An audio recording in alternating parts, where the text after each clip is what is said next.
ไม้ลำแซงเป็นไม้ต้นใหญ่นี่กลางลำน้ำคลองสามารถต้านแห้งน้ำทางน้ำพัดได้เด้อพี่น้องแข็งไม้นี่เป็นไม้ที่แข็งและลำเพิ่นนี่งามเนาะงามได้ลำเพิ่น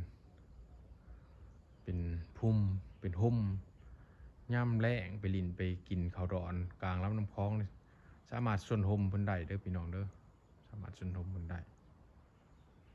สามารถเอาเปหรือว่าเอา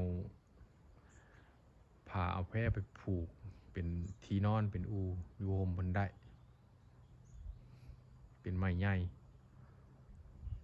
ทนแดดทนฝนทนน้ำท่วม3 เดือน4 เดือนบ่ตายน้ำลดลงสามารถโปร่งดอกออกหมากออกผลเป็นไม้ที่มีลักษณะลำงามเกี่ยงงามมีคดโง่เขียวเลี้ยวงามเนาะพี่น้องเนาะเป็นไม้ประดับตามลำน้ำคลองลักษณะของเพิ่นหลายคนก็ไปถ่ายรูปถ่ายรีวิว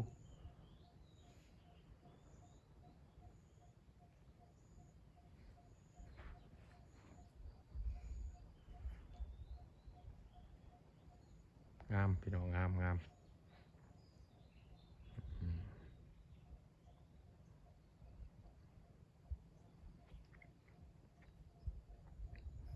หรือว่าเขตอื่น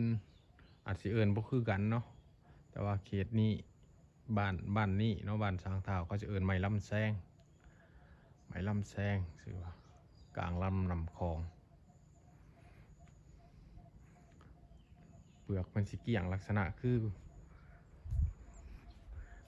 เปลือกไม่เปื่อยไม่ลาดประมาณนี้ใบมันก็จะออกใบน้อยๆเ